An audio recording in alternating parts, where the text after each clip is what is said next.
Estamos ao vivo com a entrevista com o André Fernandes. O André Fernandes que fez uma ótima entrevista aqui. Que ao vivo a gente faz o ajuste, o André, com o entrevistado no ar. Aqui no 35º Congresso Brasileiro de Pesquisa Cafeeira, que estamos ao vivo aqui com o André. Também uma entrevista vai ficar gravada, vai ser exibida aí no Pia Birus, no site da revista Cafeicultura. André, um dos caminhos para a cafeicultura é a irrigação? Sem dúvida. Então é o que a gente tentou falar aqui nesses poucos momentos aí dessa palestra. Então, o Brasil já irriga 240 mil hectares, dá mais ou menos 10% da sua área de café plantada, só que esse 10% representam 25% da produção nacional.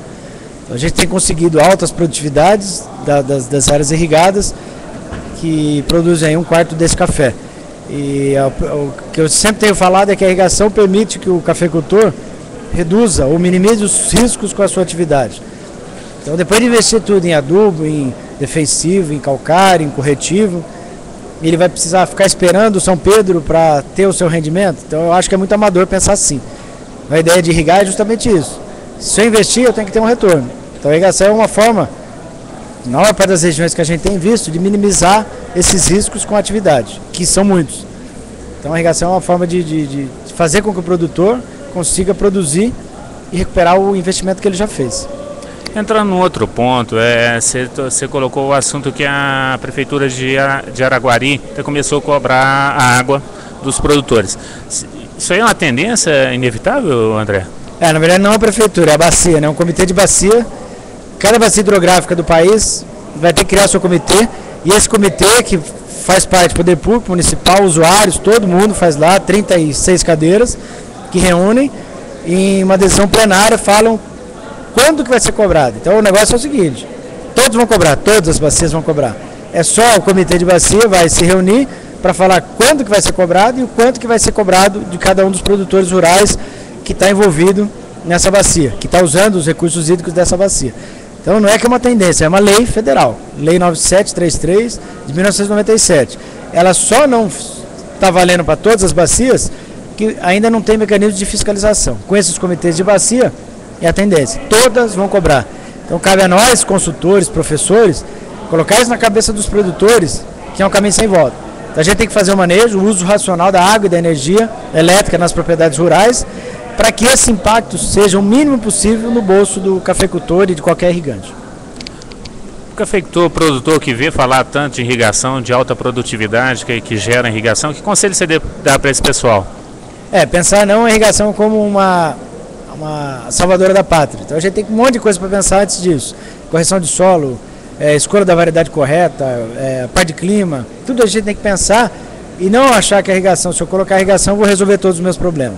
Então, tudo que eu tenho que fazer na lavoura de sequeiro, eu tenho que fazer e melhor na área irrigada. Então, a irrigação tem que ser mais uma tecnologia para minimizar os riscos, desde que todas as outras técnicas eu faça de forma correta. Você disse ali que chega ao ponto na fertirrigação a se injetar 180, 140 vezes num dia a fertirrigação. E também nos diz da otimização da irrigação, do estudo que está sendo feito. Esse é um caminho, a micro irrigação e nos mínimos detalhes para chegar a uma otimização da água e dos nutrientes? É o que a gente pensa, que a gente está falando de irrigação de precisão. Talvez não chegar nos 140 vezes que eu falei, isso é pesquisa. Mas chegar a 14, 15, 20 vezes por dia. Como alguns produtores começaram com a pesquisa e já estão colocando isso nas suas propriedades. Para que a gente faz isso? Vai custar um pouco mais caro no início? Sim. Só que o seu retorno em termos de produtividade vai ser maior e principalmente as perdas de qualquer nutriente, se você joga ele de forma parcelada, são muito menores. Então as perdas são menores. Então a gente tem uma otimização dos insumos. Então, eu estou gastando com o insumo que eu estou produzindo. Então eu não posso jogar isso no lixo. Então se eu parcelo muitas vezes, a raiz da planta, a raiz do café vai estar absorvendo de forma muito mais efetiva.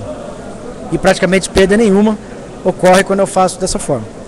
Nós estamos num congresso de pesquisa cafeeira, onde são apresentadas pesquisas. Quais são as novidades em termos de pesquisa cafeeira na área de irrigação? Então hoje foi falado aqui na parte de doenças e pragas.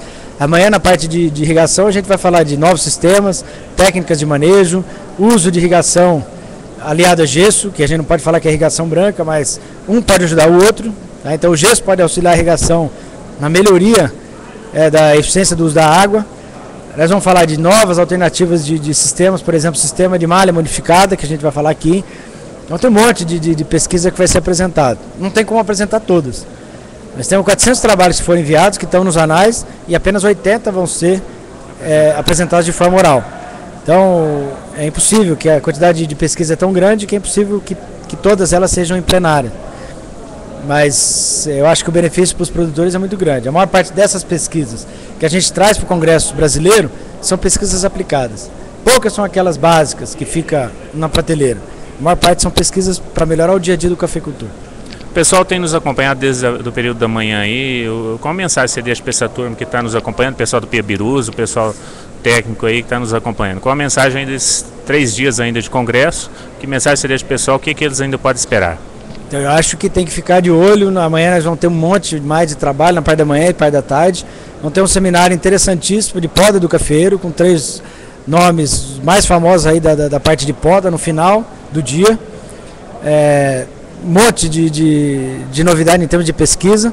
Na quinta-feira vamos continuar com isso, com parte da manhã e parte da tarde, com outras áreas, finalizando com a parte de genética, com 3 pesquisadores top também na parte de genética, alguns que a gente está falando para o Piabirus também, para a revista Cafeicultura, alguns do consórcio brasileiro de pesquisa, da Embrapa Café, e finalizando, fechando com chave de ouro, com um dia de campo fantástico, onde vão ser faladas as principais tecnologias, muitas delas que foram apresentadas aqui no Congresso. Então eu conto com todos vocês aí, que vocês podem aproveitar bastante o que a gente tem trazido aí, vai trazer para vocês.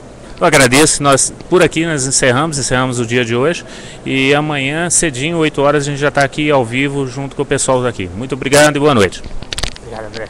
Abraço. Então tá bom. Vamos lá, encerrando.